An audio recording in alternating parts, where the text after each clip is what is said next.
Como ya vimos, ¿no? en teoría lo que es reparación, ¿verdad?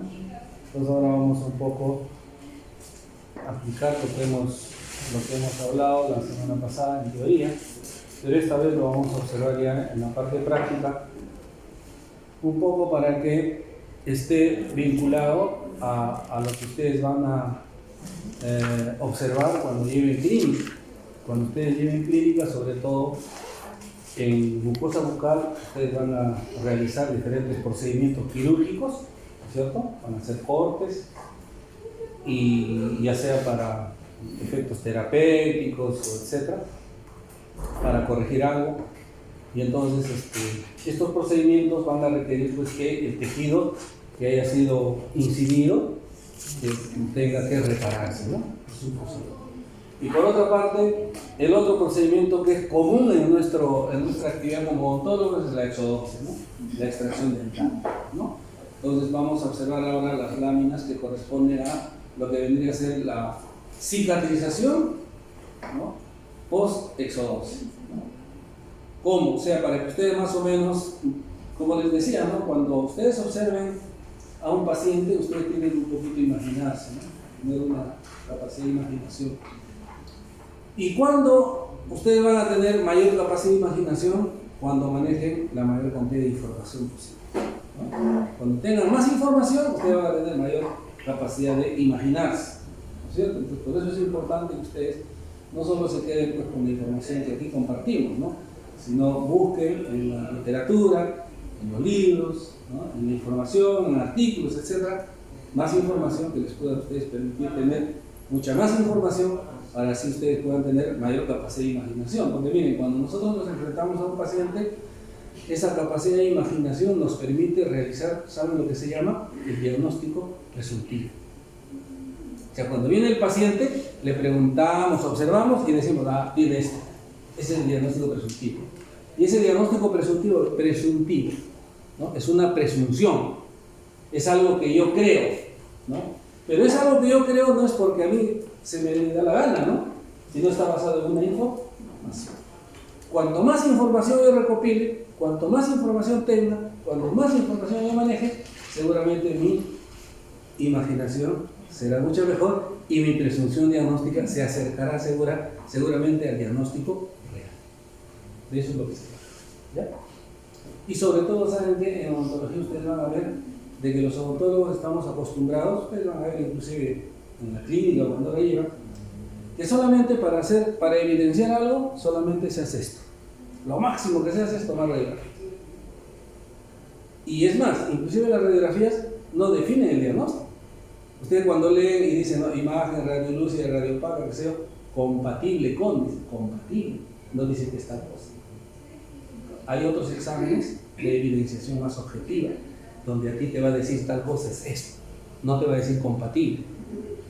Porque las imágenes pueden ser o no pueden ser, ¿no? Simplemente se compatibilizan. Entonces, más aún eso, nos permite esto, el estudio de la histopatología, nos permite pues, hacer diagnósticos precisos, correctos, porque en definitiva, la terapia que va a tener éxito no va a ser aquella basada en el diagnóstico presuntivo. Porque el diagnóstico presuntivo para ella va a ser diferente al de ella y diferente al mío. Cada uno, porque cada uno tiene su presunción, ¿no? ¿De acuerdo a qué? A la información que maneja. No todos manejamos la misma información. Por eso cuando ustedes en clínica, por ejemplo, ven y le digan a un profesor, nosotros a ver, ¿y esto? Les va a decir una cosa. Y les va a plantear una terapia. Le preguntan a otro, les va a decir que es otra cosa, les va a plantear otra terapia. Entonces, no es que uno esté mal y el otro bien, no. Sino cada uno les brindará la información de acuerdo a su criterio, de acuerdo a la información que maneja.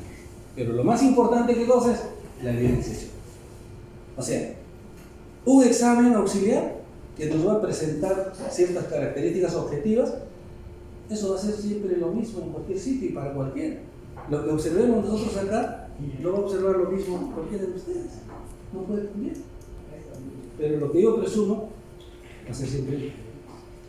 O sea, en otras palabras, si yo toco algo y para mí eso es tibio, de repente para la señorita es caliente, para la señorita es frío. ¿Por qué? Porque así lo siento. ¿eh? Es una cosa, pero algo objetivo, algo que está plasmado, eso ya no se puede cambiar. Y eso lo da el estudio histórico. Por eso es lo que incidimos en esto. Y ustedes tienen que apoyarse, cuando hablan de sus diagnósticos, tienen que apoyarse en el estudio histológico, ¿no? Porque esa es una prueba. Inclusive hay muchas enfermedades que requieren de estos estudios porque esto es la regla de oro. O sea, este es el gol estándar. La regla de oro. Y sin esto nosotros no podemos hacer un diagnóstico definitivo. Entonces hoy vamos a hablar sobre la cicatrización post-gingivectomía. O sea, la cicatrización post-gingivectomía es aquella que ocurre después de haber realizado un corte en la encía, en la gingiva. ¿Okay? Y la cicatrización post-exodoncia es aquella que se efectúa después de haber extraído nosotros una pieza dental. Mientras que en la post-gingivectomía solo actúan tejido blando, en la post-exodoncia tejido duro y tejido blando.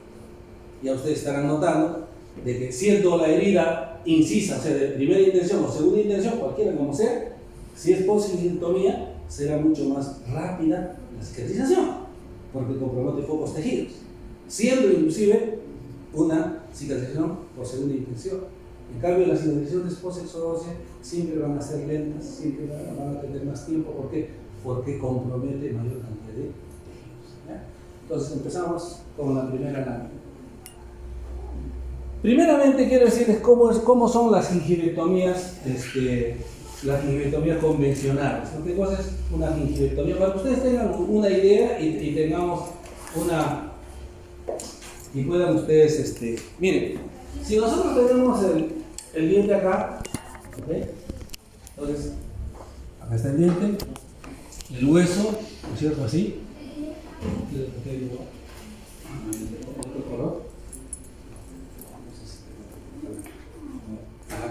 Entonces la encía, no tengo rojo, pero bueno, ya.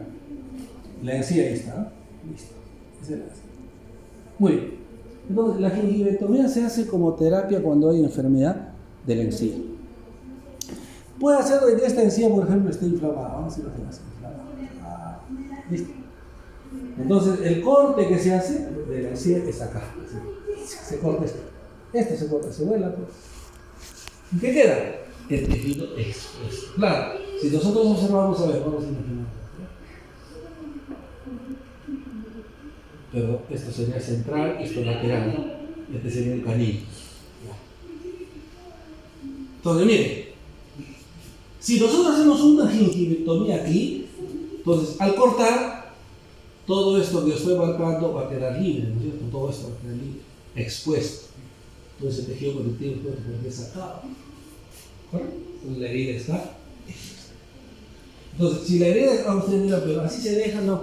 Y a eso en periodoncia les van a enseñar que sobre esto hay que cubrir con un apósito, o sea, un apósito periodontal para cubrir, porque la boca es húmeda, hay bacterias, se puede infectar, etc. ¿No? Lo importante es que nosotros sepamos en patología es cómo es el proceso de cicatrización. ¿Correcto? Entonces, aquí la cicatrización va a ser por segunda intención. ¿Por qué? Porque hay pérdida de tejido, ¿no? Entonces, ¿qué queda libre? Miren, si nosotros hacemos aquí, en un esquema, tenemos epitelio y tenemos tejido conectivo, ¿no? Si esto se ha inflamado, está grande así, ¿no es cierto? Listo, acá hay vasos sanguíneos dilatados, etc. Igualito, ¿no? ¿Qué vamos a tener? Todo este tejido expuesto, ¿no? Tejido conectivo expuesto. Y aquí está.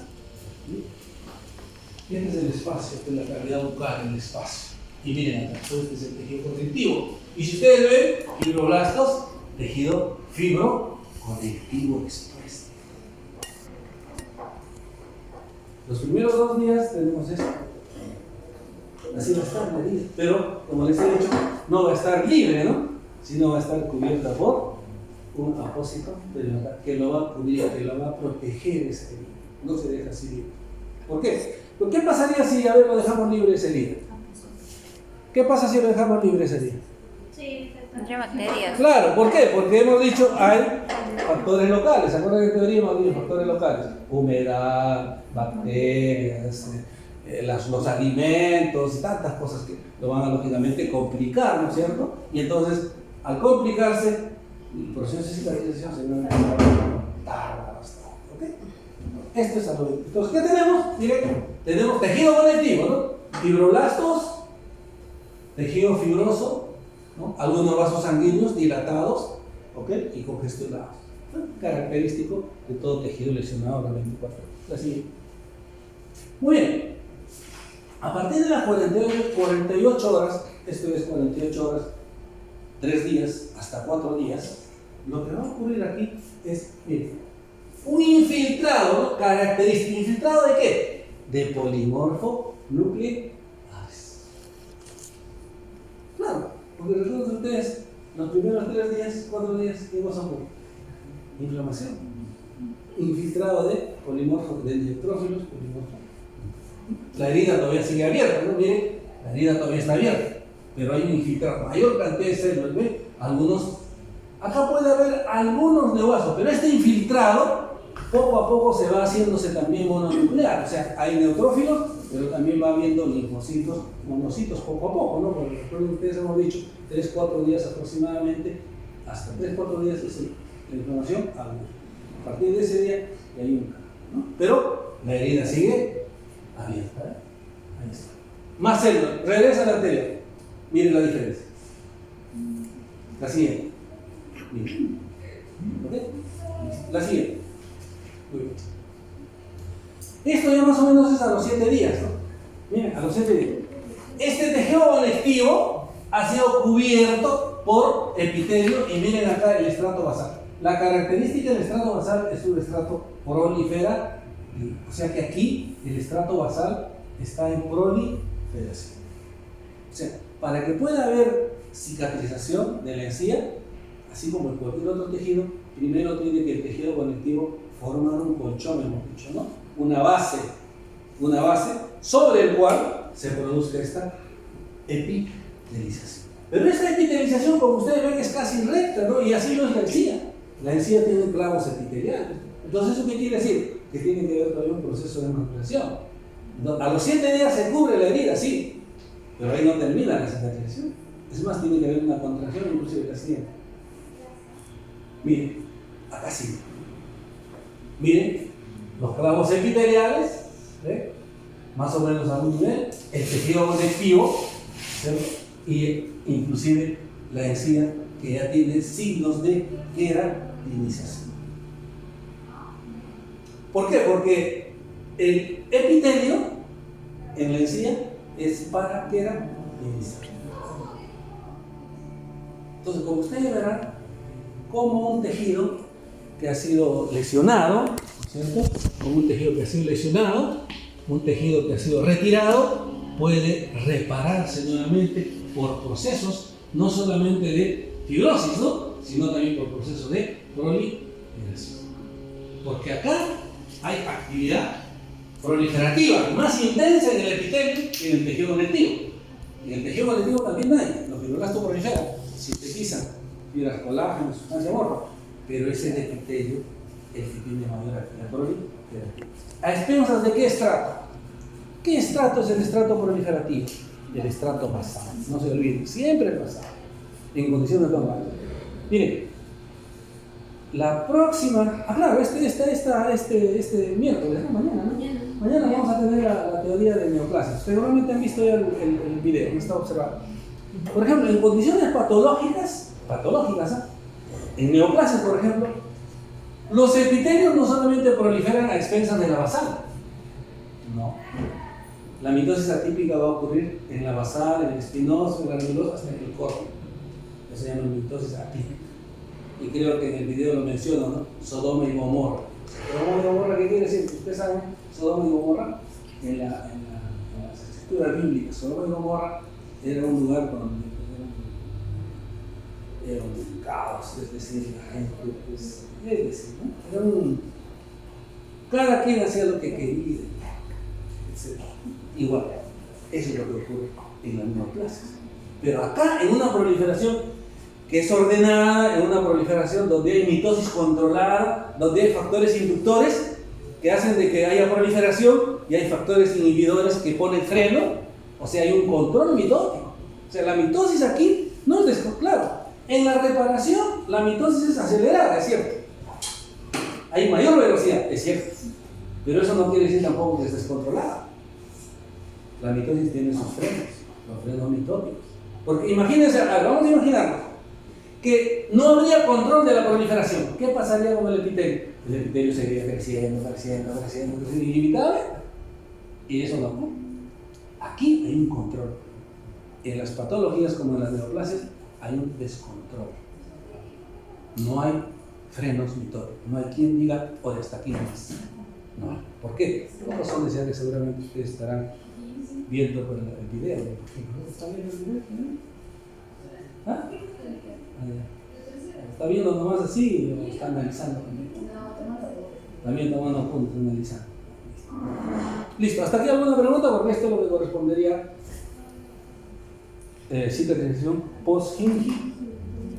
Doctor, disculpe, ¿a cuántos días o semanas se viene? Ya, muy bien. Esto ya es más de 10 días. ¿El anterior? Pon Alessandra, el anterior, por favor. 7 días. El anterior, ya, 4 días. 3-4 días. Y el anterior, 24 horas. Doctor, solamente se prolifera en la capa basal. En el epitelio. Solo la capa basal. Así es. ¿Por qué? Mira. Además, miren. Vamos a ver, miren. Esta es la herida. Entonces, acá, ¿no? Acá hay epitelio que ha quedado, ¿no? Y aquí también, ¿verdad? Entonces, en ambos lados hay epitelio. Acá está el epitelio. El epitelio tiene sus estratos. Entonces, estas son las que van a proliferar, ¿sí? Estas proliferan, van proliferando, van cerrando. Pero así como van proliferando y cerrando, también aquí va formándose capas. Va formándose capas. ¿Pero por qué? ¿Por proliferación? No, porque estas van madurando y van ocupando esos lugares y así sucesivamente. Entonces sigue proliferando aquí, cierran y van ocupando las capas y así sucesivamente, por ambos lados, ¿no? Hasta que cierran y luego ya lógicamente se engrosan. ¿Ahí es donde se forma la red de fibrina? No, la red de fibrina se forma en el tejido conectivo, acá. Ahora vamos a ver mucho mejor cuando nosotros observemos en el hueso. Lo que pasa es que, claro, acá, miren, acá, usualmente debe haber un coágulo, ¿no? Pero en el caso de gingivectomías no se observa tal coágulo. No se observa. ¿Por qué no? Porque normalmente cuando se colocan los procedimientos, los apósitos, etc., ¿no? La gasa, entonces muchas veces el coágulo se retira.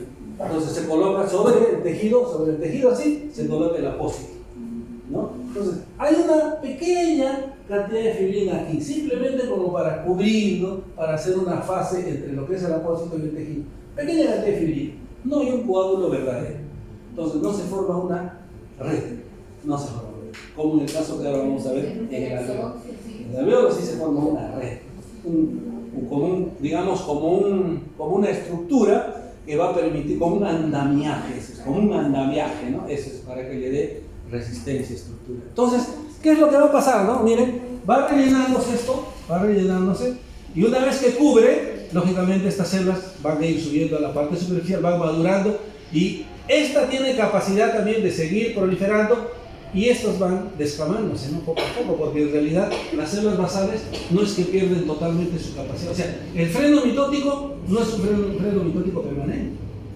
Las células basales siguen produciendo, pero ya a menor velocidad, como que vayan reemplazando. Porque recuerden ustedes, las células epiteliales tienen un tiempo de vida. Por ejemplo, acá cuántas se dice 15, 20 días. ¿Sí? O sea, cada 15, 20 días las células van descamándose. Y les dije, en epitelio eso les han dicho en histología también. Por ejemplo, en el intestino hemos dicho 3-4 días. Cada 3-4 días las células intestinales van reemplazándose.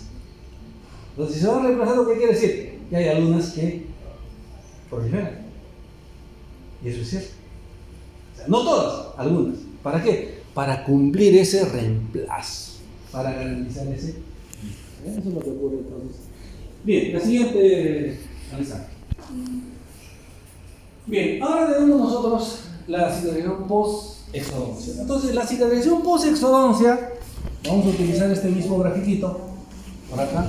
Entonces, vamos a extraer el diente. Ahí está. Esta es vamos a mantener nuestro gráfico, nuestro dientecito ahí. Entonces, vamos a extraer nuestro diente, ¿ya? Ahí está. Pero antes de esto, quiero decirles de que La raíz del diente se une al hueso, este es el hueso, a través del ligamento periodontal, ¿no? Y el ligamento periodontal, recuerden ustedes, es un tejido conectivo fibroso, pues, ¿no? Rico en fibras colágenas, ¿verdad? Y las fibras colágenas o las fibras periodontales tienen diferentes nombres de acuerdo a su orientación, ¿no?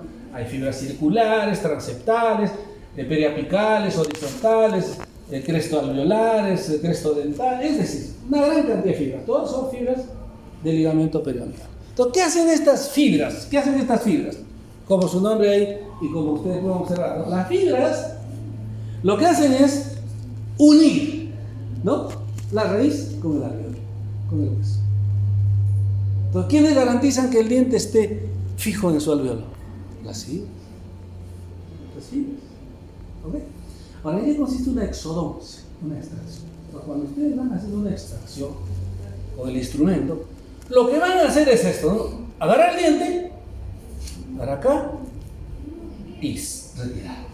Entonces, en última instancia, lo que se va a hacer es romper, o sea, romper el ligamento perio.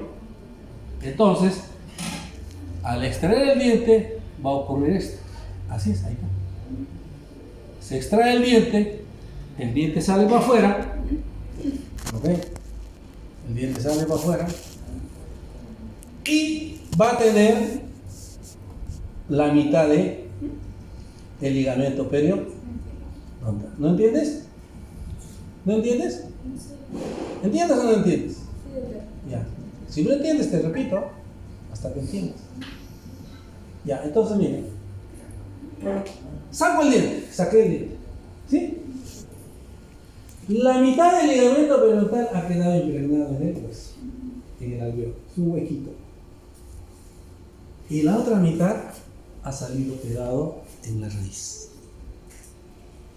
Esto es importante. Esto es importante. ¿Por qué? Porque esto es tejido fibroso. O sea, ¿qué tiene, no? Tiene fibroblastos, tiene fibras colágenas, ¿no? Tiene vasos sanguíneos, ¿no? Neovasos. Esa es la constitución. Entonces, ¿eso qué? Por eso que este alveolo, yo les dije en teoría, ¿no? Cuando ustedes tienen que recordarse, cuando hagan sus extracciones, este alveolo tiene que llenarse totalmente de sangre. Tiene que llenarse, o sea, de coágulo, todo. ¿Y saben por qué? Por dos razones fundamentales. Uno, que este coágulo va a proteger a este tejido periodontal. Ya queda. Porque vamos a ver que es importante en este caso. Y segundo, porque este coágulo va a tener fibrina que luego va a formar una red, ¿no es cierto? Así, una estructura como un andamio, vamos a llamarla así, una red de fibrina. ¿Con qué fin? Con el fin de que a través de ese andamio, a través de eso, puedan las células migrar, puedan moverse. No solamente fibroblastos, sino hasta las células migrar, todos, porque es necesario. Porque recuerdan ustedes cuando hablamos de inflamación, ¿se acuerdan? Les dije, cuando un neutrófilo, por ejemplo, sale del vaso sanguíneo, tiene su propia propulsión, tiene su motorcito, no. Para moverse, hemos dicho, hay una interacción de receptores y ligados. Y para eso es importante las fibras, ¿no? Les dije, inclusive como Tarzán, ¿no? Se agarra de acá, ¿no? Receptor ligando, luego de acá de otra fibra, luego de otra fibra, y así va, ¿sí? Entonces, igualito acá, estas células que van a estar acá, ¿a través de quién van a ir? A través de la fibrina. La fibrina es el caminito. Doctor, ¿eso es lo mismo que el tapón plaquetario o es otro? No, esto no es el tapón plaquetario. No. A ver, estamos hablando, normalmente, volviendo a su, para que no quede con la duda. Cuando hablamos nosotros del proceso de hemostasia en fisiología, el proceso de hemostasia, por ejemplo, si se rompe un vaso sanguíneo, imaginemos que acá se rompe este vaso. Entonces la sangre comienza a salir. Entonces aquí se activa, después de la contracción, o sea, hay una contracción, se activa la agregación plaquetaria mediante diferentes sustancias químicas, ¿no? Entonces, ¿qué pasa? Las plaquetas comienzan aquí a agregarse las plaquetas. Las plaquetas, ¿no? Se forman así, así. Entonces, exactamente, las plaquetas o trombocitos. Estas plaquetas o trombocitos, la unión de esas que taponan, a eso se llama trombo plaquetario o tapón de plaquetas. Que aquí es muy diferente. Aquí estamos hablando de todo un coágulo, estamos hablando de sangre. Acá en la sangre hay plasma, hay proteínas, albúmina, globulina, hay eritrocitos, hay leucocitos, hay plaquetas, todo esto. Es más, por eso en teoría que les dije, ¿se acuerdan? Les dije, ¿te acuerdas o no? Cuando estaban distraídas, ¿te acuerdas? Que hay procedimientos, les dije que cuando, por ejemplo, hay personas, cuando uno extrae, a veces el alveolo no se llena de sangre, no se llena. Y les dije, ¿no? Hay procedimientos. Uno tiene que sacar como sea, que sea de la encía. Y hasta a veces les dije que se le pincha ahí, y de verdad, a veces se le pincha y hay unas gotitas llenas en las alveolos. Esos son procedimientos. ¿No se puede usar un hemostat para ayudar a que Se puede poner de lo que sea se puede poner para ayudar. Esa es otra cosa. Así es. Es decir, todo lo que se pueda. Se puede colocar hay hemostáticos, hay hemostáticos farmacológicos, hay hemocolágeno, hay colágeno liofilizado, etcétera, etcétera. Eso se puede hacer, correcto, pero nosotros estamos hablando desde el punto de vista fisiológico, ¿no? Entonces eso es lo que ocurre, ¿ya? Entonces, la segunda cosa, entonces, no se olviden de que el coágulo no solamente sirve para cubrir, proteger el ligamento periodontal que ha quedado, sino para que se forme una red de fideína. ¿Ok? Listo. 24 horas. Hasta las 48 horas. Mire. Y ahí está. Ahí me puedes decir. A ver, Alessandra. Anda. ¿Qué estructura es esa? Ya está, ya Alessandra ya lo va a decir. A ver. Todos los pequeños coágulos también. A ver, un ratito, ¿no? Un ratito.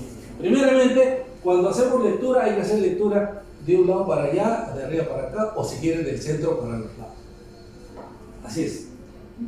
Entonces, mira, acá, siéntate. Acá hay una parte, toda esta parte, si ustedes ven, toda esta parte, luego esta parte y luego esta parte. Yo veo 3 zonas bien definidas. ¿Sí? Entonces, quiero decirles que esto es esto. Entonces, ustedes me van a decir que esa, ahí está. Esto está acá.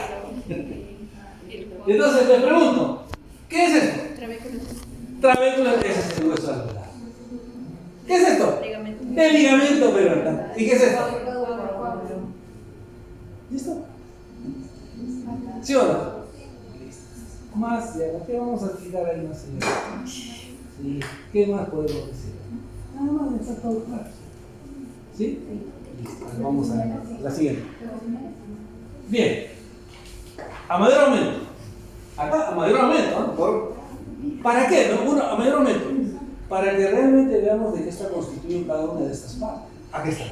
Trabéculas óseas. Miren el ligamento, hay vasos sanguíneos, fibroblastos. Y miren toda la sangre que lo está cubriendo.